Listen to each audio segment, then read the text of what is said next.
The C-130.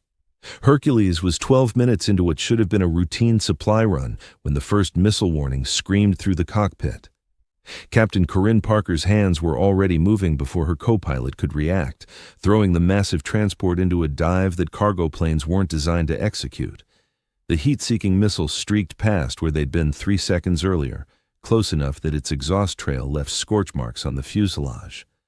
"Brake left! Brake left!" her co-pilot shouted, but Corinne was already banking hard, the 4 turboprop engines screaming in protest as she pushed the Hercules through maneuvers that would make fighter pilots nervous.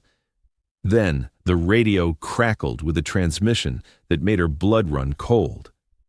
"Shrike 3, this is Viper 6. We have 12, repeat 12, enemy fighters inbound on your position. Russian-made Su-25s. You need to abort and return to base immediately." Her loadmaster's voice came through the intercom, tight with fear. "Captain, we've got 20 wounded soldiers in the back. If we turn around now, they won't make it to the field hospital in time." Corinne's eyes flicked to the threat display, watching the hostile aircraft converging on their position like wolves surrounding wounded prey. 12 fighters, 1 unarmed transport, 20 dying soldiers. The mathematics were impossible. Behind her in the cargo bay, men were bleeding out. Men who'd trusted that she'd get them home. Men whose families were waiting for them to come back alive. She made a decision that would either save them all or kill them all. "Viper 6, Shrike 3. Negative on abort. We're continuing to target, and we're going to need some creative solutions." There was a long pause on the radio. Then, "Shrike 3, you're a transport pilot in an unarmed cargo plane. What exactly do you think you're going to do against 12 fighters?" Corinne's hand moved to a panel that most C-130 pilots never touched, a panel that wasn't supposed to be there, a panel that had been installed during a modification program that officially didn't exist. "Something they won't expect," she said quietly, "something they'll never see coming." Before we reveal what happened in the next 24 minutes, drop a comment telling us where in the world you're watching from and hit subscribe. Because what Corinne Parker did that day would rewrite the tactical manual and prove that sometimes the most dangerous pilot in the sky is the one nobody takes seriously. Corinne Parker had spent 6 years perfecting the art of being underestimated. At 32, she learned that being a female transport pilot meant constantly fighting assumptions, that she was less skilled, less capable, less deserving of respect than her male counterparts. She'd stopped fighting those assumptions years ago. Instead, she'd learned to use them. Let them think she was just a glorified bus driver. Let them believe that flying a cargo plane required less skill than dogfighting in an F-16. Let them assume that her job was easy, safe, boring.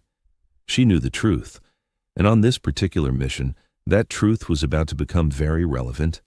The mission briefing had been straightforward. Fly into forward operating base Hammer, extract 20 critically wounded soldiers, transport them to the field hospital at Kandahar Airfield.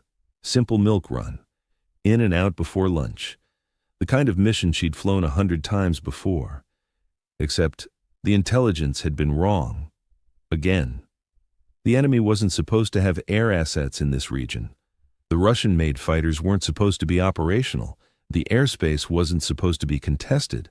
But supposed to be didn't mean much when missile warning systems were screaming and hostile aircraft were closing at supersonic speeds. Corinne's co-pilot, First Lieutenant Jake Morrison, was staring at the threat display like it might change if he looked hard enough. 25 years old, fresh from training, this was his first real deployment. His hands were white-knuckled on the controls and she could see the fear in his eyes. "Captain," he said, voice cracking slightly, "those are fighters, real fighters. We're not equipped to—" "I know what they are, Morrison." Corinne's voice was calm, almost conversational. She'd learned long ago that panic was contagious, but so was confidence. "And we're going to deal with them. But I need you to trust me and do exactly what I say. Can you do that?" He swallowed hard, then nodded. "Yes, ma'am." "Good. First thing, call up the Defensive Systems menu. Authorization code Parker Delta 77 Tango." Morrison's fingers fumbled with the touchscreen, entering the code. His eyes widened when a new menu appeared. one that definitely wasn't in the standard C-130 operating manual. What the hell is this? Something the Air Force experimented with a few years back. Defensive weapons package for cargo aircraft operating in high-threat environments. They installed it on about 30 planes, then decided it was too expensive and controversial to continue. But they never removed the systems from the aircraft that already had them. And this is one of those aircraft? Why do you think I specifically requested this tail number for high-risk missions? The loadmaster's voice crackled through the intercom again. Captain, the wounded are getting worse. Corpsman says we've got maybe 30 minutes before we start losing people. Corinne checked her navigation display. Kandahar was still 18 minutes away at current speed, but if they had to maneuver against fighters, that time would stretch significantly. Tell the corpsman to strap everything down and prepare for aggressive maneuvering. Things are going to get rough. She pulled up the defensive systems display, quickly scanning the available options. The modifications included chaff and flare dispensers, standard defensive equipment, but also something more exotic. A tail-mounted 25mm GAU-12 equalizer cannon, remote-controlled from the cockpit, and a pair of AIM-9X Sidewinder missiles, infrared-guided short-range air-to-air weapons. It wasn't much. Fighter aircraft carried far more armament, but it was something, and sometimes something was enough. Morrison, listen carefully. I'm going to designate you as Defensive Systems Operator. Your job is to manage our countermeasures, chaff, flares, jamming. Watch that threat display. When a missile launches, you deploy countermeasures immediately. Don't wait for my order. Just do it. What are you going to do? Fly and shoot. The first wave of enemy fighters appeared on radar at 30 miles, closing fast.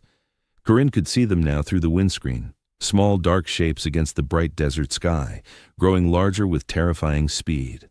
The radio crackled. Shrike 3, Viper 6, those fighters are going weapons hot. You need to abort now. Negative, Viper 6. We have critically wounded on board. Aborting means they die. We're committed. Shrike 3, you're committing suicide. Then you better have some good words ready for my funeral. Shrike 3 out. She switched frequencies, opening a channel to the enemy aircraft. It was a long shot, but sometimes psychological warfare worked. Unidentified aircraft, this is United States Air Force Flight Shrike 3.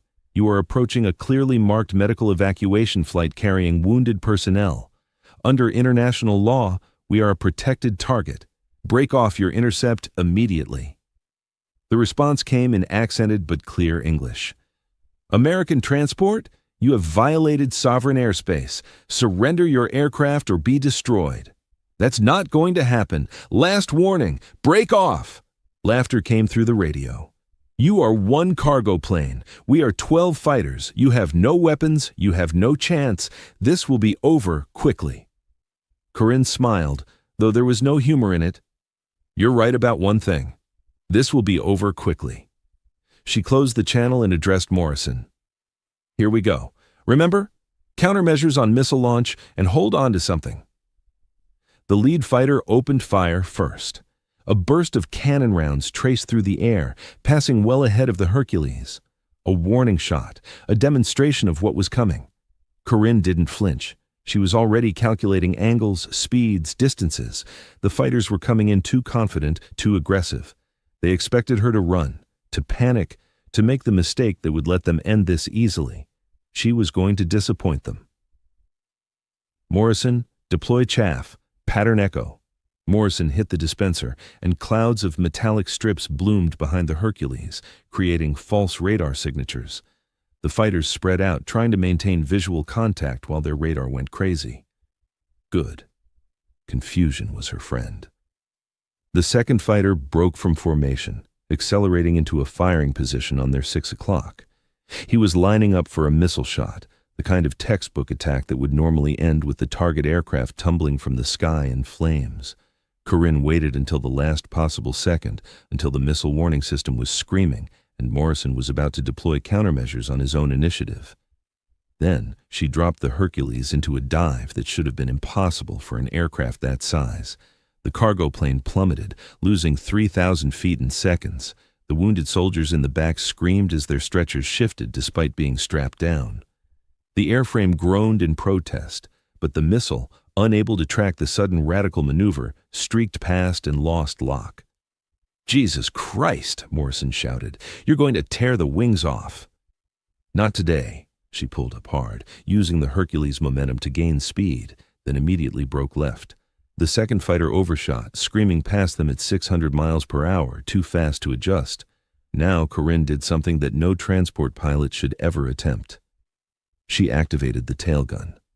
The GAU-12 equalizer spun up with a high-pitched whine, its 5 rotating barrels capable of firing 4,200 rounds per minute. She designated the targeting system, letting the computer calculate lead and deflection, then squeezed the trigger. The cannon roared. 25-millimeter rounds streaked through the air at 3,400 feet per second. The second fighter, already past them and beginning to turn for another pass, flew directly into the stream of fire. The hits were catastrophic. High-explosive rounds punched through the fighter's thin aluminum skin, detonating inside the fuselage, shredding hydraulic lines, severing control cables, igniting fuel. The aircraft disintegrated in a fireball that lit up the sky. 1 down, 11 to go. The radio exploded with chatter. The enemy pilots, shocked and confused, trying to understand what just happened, how an unarmed transport had just shot down one of their fighters. Corinne didn't give them time to figure it out. Morrison flares, continuous deployment, and hang on. She threw the Hercules into a hard right turn, using every bit of the aircraft's maneuverability. Cargo planes weren't nimble like fighters, but they could still move when pushed by a pilot who knew their limits. 2 more fighters came in from opposite sides, trying to box her in, force her to choose which threat to defend against. Classic fighter tactics. But Corinne had an advantage they didn't know about. The defensive systems included a comprehensive threat warning suite, giving her 360-degree awareness. She could see both fighters, track their movements, predict their actions. The fighter on the left launched first, an infrared-guided missile, tracking toward the Hercules' hot engine exhaust. "Flares!" Morrison deployed the countermeasures without needing to be told. The missile took the bait, deviating toward the flare's heat signature, detonating harmlessly 200 meters away. The fighter on the right was already firing his cannon, 30-millimeter rounds walking toward the Hercules' fuselage. Corinne couldn't dodge. She was committed to her turn. But she could return fire. The tailgun swiveled, tracking automatically, compensating for the Hercules' movement and the target's speed. Corinne fired in controlled bursts, conserving ammunition, walking her rounds toward the attacking fighter. The third burst connected. The fighter's left wing shredded as high-explosive rounds tore through it. The aircraft immediately began spinning, its pilot ejecting a second before the plane cartwheeled into the desert below. 2 down, 10 to go. But Corinne knew she couldn't keep this up indefinitely. The Hercules was burning fuel fast with all the aggressive maneuvering. Her ammunition was limited, and the enemy pilots were learning, becoming more cautious, more coordinated. She needed to change the game again. "Viper 6, Shrike 3, I could use some help here." "Shrike 3, we're trying. Closest friendly fighters are 12 minutes out. You need to survive that long." 12 minutes. An eternity in air combat. 3 fighters came in simultaneously from different angles, high, low, and level. Professional coordination. They'd figured out she couldn't defend against multiple simultaneous threats. Corinne's mind raced through options. She couldn't outmaneuver all 3, couldn't shoot them all down, couldn't... Wait. She pulled up the weapons system, looking at the 2 AIM-9X Sidewinders mounted under the wings. Modern, highly capable missiles. But they were designed for fighter aircraft, for close-range dogfighting. No one had ever fired them from a C-130. No one had ever tried. "Morrison, I need you to manually unlock the missile stations. Override code Charlie 97 Hotel." "Captain, those missiles, we've never tested them on this platform. The fire control system might not..." "Do it, now!" His hands flew over the controls. The weapon system beeped as the missiles went hot. The 3 fighters were closing. 5 seconds to weapons range. 4, 3. Corinne designated the high target with the missile's seeker head. The AIM-9X's sensor locked on, its sophisticated infrared imaging distinguishing the fighter's heat signature from background noise. She fired. The Sidewinder dropped from the wing pylon, its rocket motor igniting, accelerating the missile to Mach 2.5 in seconds. The pursuing fighter tried to brake, deploying flares, attempting evasive maneuvers. The AIM-9X didn't care. Its imaging infrared seeker could distinguish between flares and actual aircraft. It tracked through the countermeasures, adjusting its course with tiny vectoring thrusters, closing the distance with relentless precision. The warhead detonated 3 feet from the fighter's cockpit. The expanding ring of shrapnel shredded the canopy, killed the pilot instantly, and severed the aircraft's forward control systems. The fighter tumbled from the sky, trailing smoke and debris. 3 down, 9 to go. The low fighter was already firing, his cannon rounds stitching across the Hercules' left wing. Alarms screamed as hydraulic pressure dropped as fuel began streaming from punctured tanks. "We're hit!" Morrison shouted. "Left wing damage, losing hydraulics on the primary system." Corinne felt the controls go mushy as the Hercules lost hydraulic pressure. The aircraft began yawing left, wanting to roll into a spin that would be unrecoverable. She compensated with rudder and aileron, fighting the damaged aircraft, keeping it flying through pure skill and determination. But she couldn't maneuver aggressively anymore. One more hit and they'd go down. The level fighter was lining up for another missile shot. This one she couldn't dodge. Unless... "Morrison, dump fuel from the left wing tanks. Emergency jettison." "What? Do it!" He hit the emergency fuel dump. Jet fuel began streaming from the damaged wing, creating a visible mist in the Hercules' wake. The fighter fired his missile, heat-seeking, tracking toward the Hercules engines, but the cloud of vaporizing jet fuel was hot too. Hot and growing, creating a massive infrared signature that filled the sky behind the cargo plane. The missile locked onto the fuel cloud instead of the engines. It detonated in the middle of the mist, igniting it, creating a massive fireball that momentarily obscured the entire Hercules from view. The low fighter, following close behind his missile, flew directly into the expanding fireball. His aircraft emerged on the other side, but it was burning, critical systems damaged by the extreme heat. He tried to maintain control, but the damage was too severe. He ejected seconds before his fighter exploded. 4 down, 8 to go. But the Hercules was in trouble.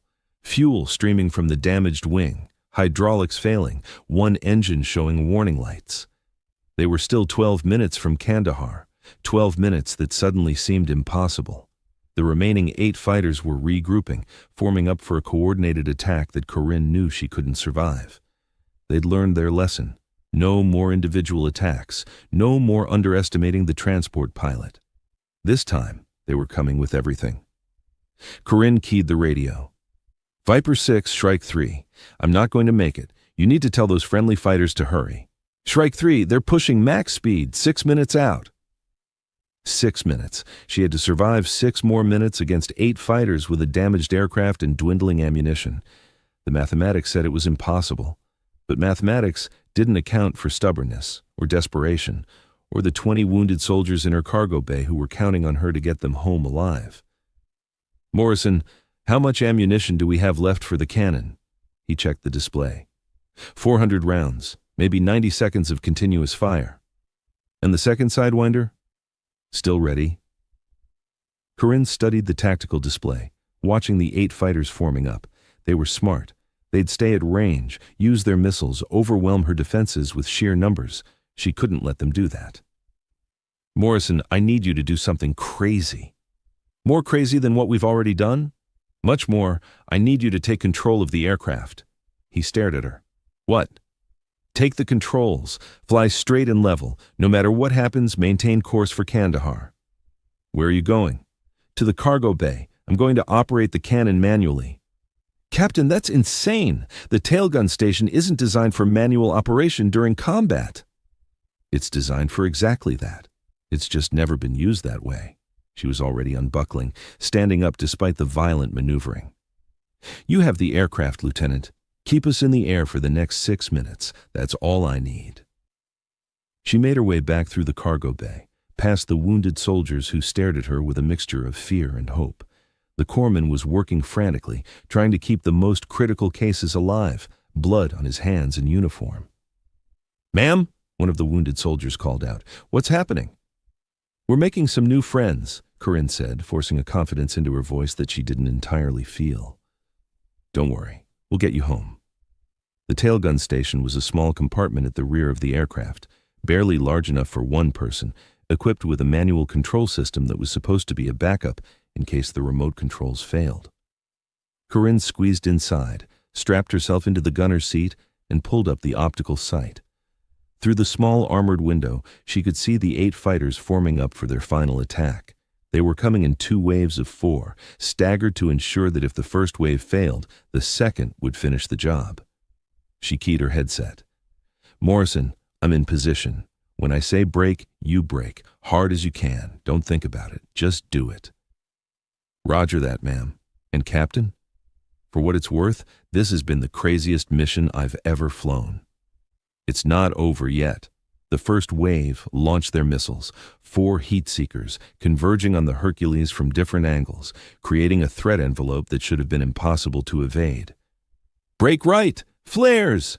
Morrison threw the damaged Hercules into a hard right turn. The aircraft shuddered, groaned, threatened to come apart, but it held together. Corinne, strapped into the tailgun station, felt like she was on the world's worst carnival ride, being thrown against her restraints as the massive aircraft twisted through the sky. The flares deployed. 2 of the missiles took the bait. The other 2 kept coming. Corinne grabbed the manual controls, swinging the cannon toward the closest missile. At this range, shooting down an incoming missile was nearly impossible. The closing speed was too high, the target too small, the time too short. She fired anyway. The cannon roared, spitting high explosive rounds into the path of the missile. Most missed, but one, just one, connected. The missile detonated prematurely, its warhead exploding harmlessly 200 meters away. The blast wave rocked the Hercules but didn't destroy it. The 4th missile kept coming. Corinne swung the cannon, but she knew she wouldn't make it. Too close, too fast. Then, a burst of cannon fire from somewhere else intercepted the missile, detonating it just 50 meters from the Hercules. The explosion peppered the fuselage with shrapnel, but the aircraft kept flying. "Shrike 3, this is Eagle 1. Sorry we're late to the party. Let's even up these odds." 2 F-16. Fighting Falcons screamed past the Hercules, their afterburners blazing, vectoring toward the enemy fighters with lethal intent. The cavalry had arrived early, but the second wave of enemy fighters was already attacking. 4 more missiles in the air, 4 more threats that Corinne couldn't evade. The F-16s engaged, their AIM-120 AMRAAM missiles reaching out across the sky, finding targets, eliminating threats. 2 enemy fighters exploded in rapid succession, 6 down, 6 to go. But 4 missiles were still tracking toward the Hercules. The F-16s couldn't stop them all. Not in time. Corinne fired the tail cannon, spraying rounds across the sky, creating a wall of steel that 1 missile flew through. It detonated. The second missile she shot down with a concentrated burst that connected purely through luck and desperation. The third missile was intercepted by an F-16's cannon fire, the pilot performing an impossible deflection shot that saved the transport. But the 4th missile kept coming. And Corinne was out of ammunition, out of options, out of time. She watched it approach through the optical sight, tracking straight and true, its seeker head locked on, its warhead armed. In 3 seconds it would hit. In 3 seconds, everyone on board would die. 2 seconds. She thought about her family, about the soldiers in the cargo bay who trusted her, about all the missions she'd flown and all the missions she'd never fly. 1 second. The missile was 50 meters away when Morrison, flying on pure instinct and desperate innovation, deployed every remaining flare and chaff simultaneously while cutting all 4 engines. The sudden loss of a heat signature, combined with the massive countermeasure deployment, confused the missile's seeker head. It didn't know which target to track, the engines that had suddenly gone cold or the flares burning bright. It chose wrong. The missile detonated in the middle of the chaff and flare cloud, 20 meters from the Hercules. The blast wave hit them like a hammer, knocking the already damaged aircraft into a spin. Alarms screamed, systems failed. The Hercules began falling from the sky. "Morrison, restart the engines!" I'm trying! Number 3 won't light off! The ground was rushing up to meet them. They had maybe 10 seconds before they hit. Corinne unbuckled from the gunner station and literally ran forward through a spinning aircraft, using her knowledge of the Hercules layout to navigate by feel as much as by sight. She reached the cockpit, threw herself into her seat, and grabbed the controls. I have the aircraft! She fought the spin, using differential power from the 3 working engines, deploying flaps asymmetrically, using every trick she knew. The Hercules was still spinning, still falling, but the rotation was slowing. 5 seconds to impact. The nose came up. The wings started to bite air. The spin stopped. 3 seconds. She applied full power to the 3 working engines. The Hercules shuddered, groaned, but began to pull up. 1 second, the aircraft leveled off at 500 feet, so low that they could see individual rocks on the desert floor. Corinne held it there, breathing hard, her hands shaking slightly on the controls. Above them, the F-16s were finishing off the remaining enemy fighters. She watched through the windscreen as 2 more aircraft fell from the sky, trailing smoke and fire. 8 down. The last 4 fighters broke off, fleeing at supersonic speed, pursued by the American fighters who were clearly not interested in letting them escape. Morrison was staring at her with a mixture of awe and disbelief. Did we just survive that? Check the cargo bay. Make sure everyone's still alive. The loadmaster's voice came through the intercom, shaky but functional. Cargo bay is secure. We've got some new injuries from the maneuvering, but everyone's alive. Captain, that was... Save it for the after-action report. Morrison, restart engine 3. We're still going to Kandahar and we're going to be on time. She looked at the navigation display. Incredibly, impossibly, they were only 4 minutes from their destination. Despite everything, the combat, the damage, the near-death experience, they'd stayed roughly on course. Engine 3 coughed to life, running rough but functional. Corinne nursed the damaged aircraft toward Kandahar, maintaining altitude through sheer willpower and expert flying. The radio crackled. Shrike 3, this is Kandahar Tower. We're tracking your approach. Emergency crews are standing by. What's your status? Corinne looked at her instruments. Left wing damaged, hydraulics failing, 1 engine compromised, fuel leaking, control surfaces barely responding, 20 wounded soldiers in the back, some of them critical. Kandahar Tower, Shrike 3. We're operational. Request direct approach to the field hospital pad. Shrike 3 acknowledged. And Captain? Don't know what you did out there, but the whole base is watching. Welcome home. The landing was rough. The damaged wing wanted to drop. The compromised hydraulics made control difficult, and the wounded landing gear made touchdown a gamble. But Corinne brought the Hercules down like she'd done it 1,000 times before. Firmly, professionally, getting everyone on the ground in one piece. The aircraft had barely stopped rolling when ambulances surrounded it, medics rushing to evacuate the wounded. Corinne ran through the shutdown checklist mechanically, her hands moving on autopilot while her mind was still processing what had just happened.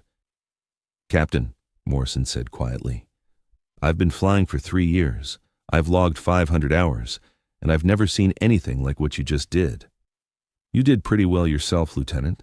That engine shutdown, that was brilliant thinking. I got lucky. Luck is what you make it.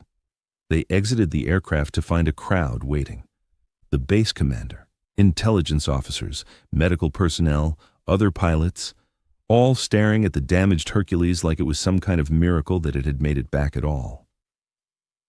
A full colonel approached, his expression unreadable. Captain Parker, I'm Colonel Richards, base commander. I need you and your crew to come with me. We need to debrief what just happened out there. Sir, can it wait until the wounded are taken care of? The wounded are being handled, but I need to understand how a transport pilot just shot down 4 enemy fighters and survived an engagement with 8 more. 8, sir, Corinne corrected. We got 4 before the F-16S arrived. The fighters got the other 4. Richard stared at her. You're telling me you personally shot down 8 enemy aircraft? 4 confirmed, sir. Maybe 5 if you count the one that flew into our fuel cloud. The exact count is unclear. In what aircraft? The one behind me, sir. C-130H, modified with the Experimental Defensive Weapons Package. That program was canceled 3 years ago. The program was canceled, sir. The equipment wasn't removed. Richards looked like he wanted to say something else, but the approaching F-16 pilots interrupted. They'd landed right behind the Hercules, eager to meet the transport pilot who'd held off an entire squadron. "Ma'am," the lead pilot said, offering his hand. "Captain Steve Harker, call sign Eagle 1. I've been flying fighters for 12 years, flown combat missions in 3 different theaters. And what you did today?" He shook his head in disbelief. "That was the most incredible flying I've ever witnessed. We were monitoring your engagement from 50 miles out. We didn't think you'd survive until we got there. Hell, we didn't think you'd survive after we got there." "I had help," Corinne said simply. "Morrison kept us in the air. The loadmaster kept the wounded stable. The corpsman kept people alive. It was a team effort." "Ma'am, with respect, you flew a cargo plane through combat maneuvers that would ground most fighter pilots. You shot down enemy aircraft with weapon systems that weren't designed for that role. You kept 20 wounded soldiers alive through circumstances that should have killed everyone on board. That's not team effort. That's exceptional individual performance." Corinne was saved from having to respond by the arrival of the chief flight surgeon, who insisted that she and her crew undergo immediate medical evaluation. They were hustled off to the base hospital, where doctors checked them for injuries, shock, and any other effects of the sustained high-G maneuvering they'd endured.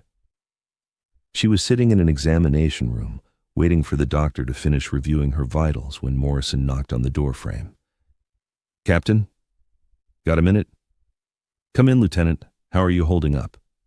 "Better than I should be." He sat down in the chair next to her bed. "Ma'am, I need to ask you something. That defensive weapons package, the way you flew, the way you handled those fighters, that wasn't standard transport pilot training. Where did you learn to do that?" Corinne was quiet for a long moment. Then she sighed. "You ever hear of the Fighter Weapons School?" "You mean Top Gun? The Navy program?" "Not just Navy. Air Force has its own version. Fighter Weapons Tactics Instruction, Advanced Combat Flying. I spent 2 years there before I transitioned to transports." Morrison's eyes widened. "You were a fighter pilot?" "F-15E Strike Eagle, 50 combat missions, 3 confirmed kills in air-to-air combat. Then I got injured during an ejection, spent 6 months in rehab, and was medically disqualified from flying fighters. Too much spinal damage. The high-G maneuvers could cause permanent paralysis, so they put you in transports. So I volunteered for transports, figured if I couldn't fly fighters I could still serve by moving cargo and personnel, still be useful, still contribute. But you kept the skills. You never lose them. You just get rusty. And then days like today happen, and you remember why you trained so hard in the first place." Morrison was quiet for a moment.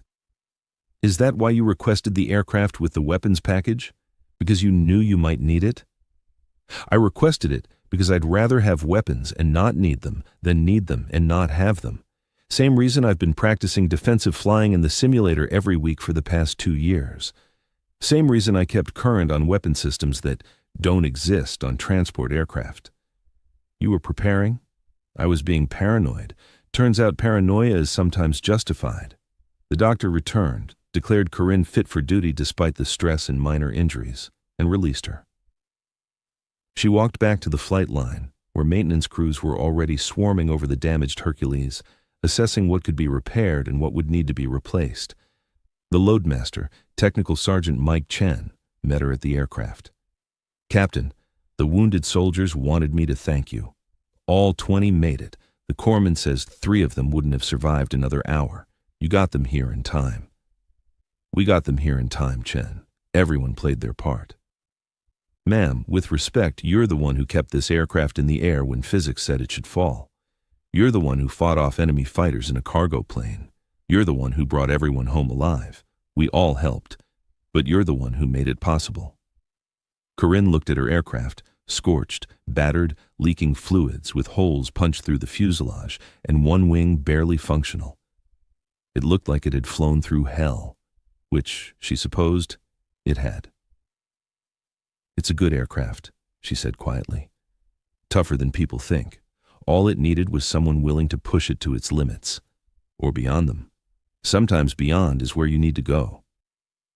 The debriefing lasted 6 hours. Intelligence officers wanted every detail of the engagement. Tactics experts wanted to understand how she'd survived. Weapons specialists wanted to know how the defensive systems had performed. The base commander wanted to know why she'd risked the aircraft and crew instead of aborting the mission. Corinne answered every question truthfully, walking them through her decision-making process, explaining the tactical considerations, describing the combat sequence. She showed them the gun camera footage, the threat warning logs, the flight data recorder information. When she finished, the room was silent. Finally, Colonel Richards spoke. "Captain Parker, what you did today was either the most brilliant piece of flying I've ever seen or the most reckless. I'm not sure which. Sir, I had 20 wounded soldiers who needed to get to a field hospital. Aborting the mission meant they would die. Continuing meant there was a chance, maybe a small chance, but a chance, that we could all survive. I chose the option that gave everyone the best odds of making it home alive. You engaged 12 enemy fighters in an unarmed transport aircraft. In a transport aircraft with defensive weapons, sir. There's a difference. A difference that saved lives," one of the intelligence officers interjected. "We've been tracking enemy air assets in this region for weeks, trying to figure out how to neutralize them. Captain Parker just eliminated most of their operational fighters in one engagement. That's going to significantly impact their ability to threaten our forces." Richards nodded slowly. "There's going to be an investigation. Headquarters is going to want to understand how and why this happened. There will probably be questions about the weapons package, about whether it should be reactivated as a program, about operational procedures." "I understand, sir. But I want you to know, and this is off the record, that what you did today represents exactly the kind of initiative and skill that the Air Force needs. You saw a problem, you found a solution, and you executed it flawlessly under impossible circumstances. Whatever comes from the investigation, you should be proud of that." "Thank you, sir. I am proud. Proud of my crew. Proud that we got everyone home. That's all that matters." The official investigation lasted 3 weeks. During that time, Corinne continued flying missions, though none that turned into combat engagements. The damaged Hercules was repaired and returned to service, this time with full authorization to carry its defensive weapons package. The investigation concluded that Corinne had acted within her authority as aircraft commander, making tactical decisions appropriate to the situation. It recommended that the defensive weapons program be reconsidered for transport aircraft operating in high-threat environments, but more importantly, it recommended that Captain Corinne Parker be awarded the Distinguished Flying Cross for her actions that day. The citation read, in part, "For extraordinary achievement while participating in aerial flight as pilot of a C-130H aircraft in a combat zone. Captain Parker's exceptional flying skill, tactical expertise, and unwavering determination resulted in the successful defense of her aircraft against overwhelming enemy fighter opposition, while ensuring the safe transport of critically wounded personnel. Her actions resulted in the confirmed destruction of multiple enemy aircraft and the preservation of American lives. Captain Parker's proficiency and devotion to duty reflect great credit upon herself in the United States Air Force." The medal ceremony was small and informal. Just the base commander, her squadron, and some of the soldiers she'd saved. When Richards pinned the medal to her uniform, the wounded soldiers, most of them now recovered and mobile, stood and applauded. One of them, a young sergeant who'd been barely alive when they loaded him onto the Hercules, approached her after the ceremony. "Ma'am, I don't remember much from that day. But I remember hearing the fight happening, hearing you on the intercom telling everyone it would be okay, feeling the aircraft moving in ways that scared me even more than being wounded, and then waking up in the hospital, alive, because you got us here." "Just doing my job, Sergeant." "No, ma'am. You did a lot more than your job. You did something impossible. And I wanted to thank you for that, for not giving up, for fighting when you could have run, for bringing all of us home when we thought we were dead." Corinne felt her throat tighten. This was why she flew. Not for the medals or recognition, but for moments like this. for knowing that her skills, her training, her determination had made a difference in people's lives. Thank you, Sergeant. Now go home, see your family, live your life.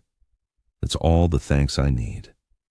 3 months later, Corinne received new orders.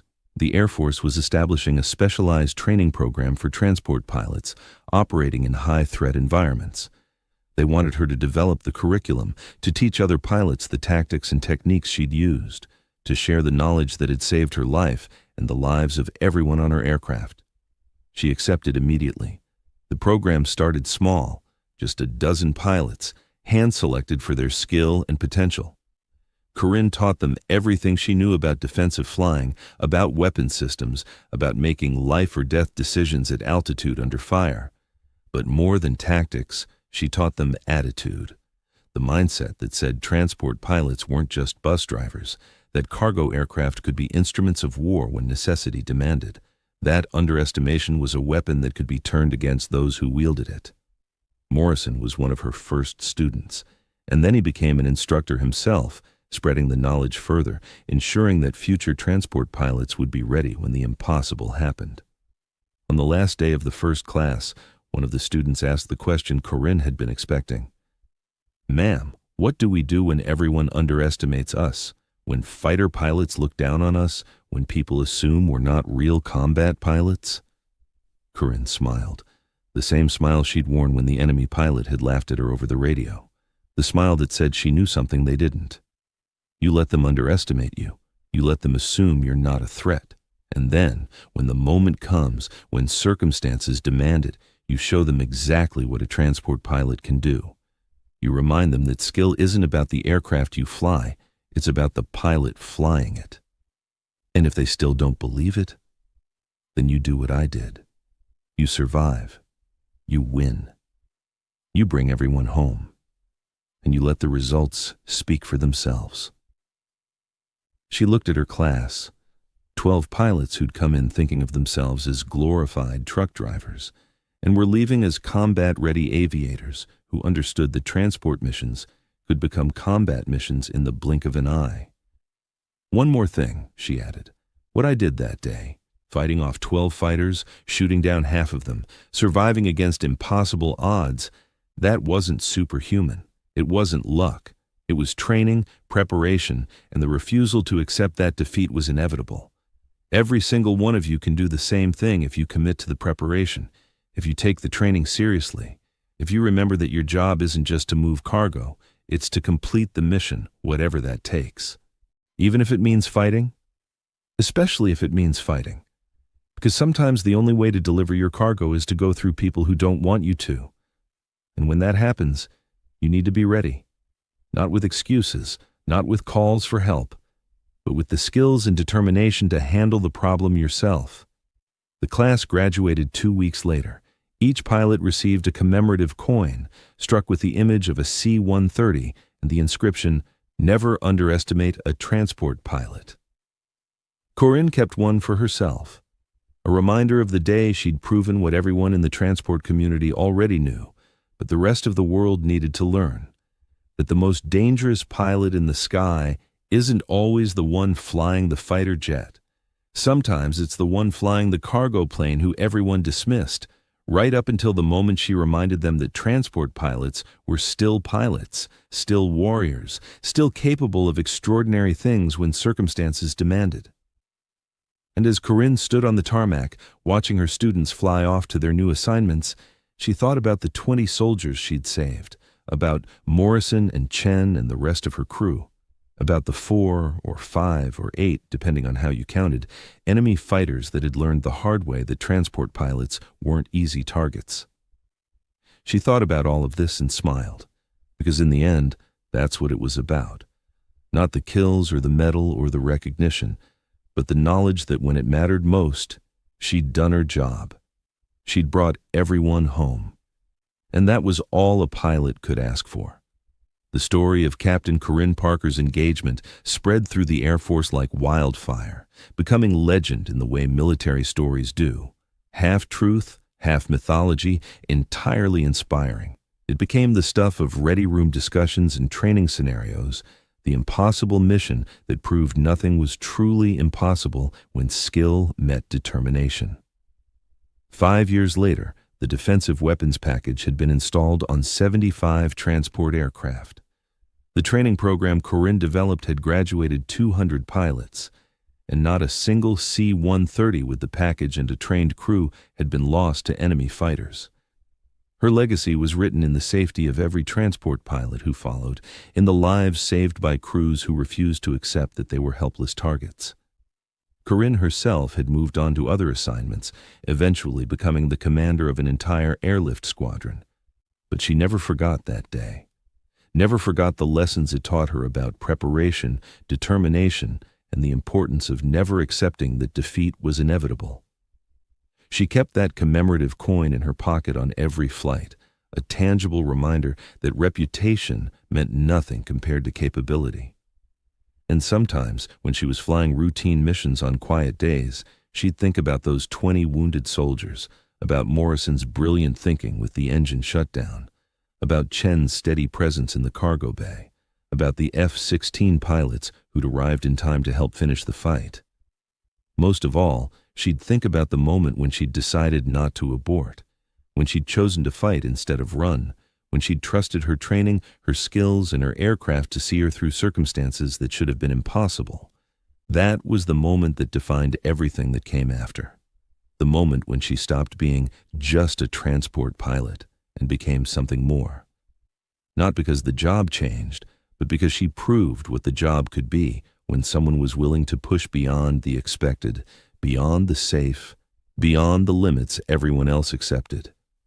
She'd shown the world that courage didn't require a fighter jet or a call sign, just the willingness to stand when others would run.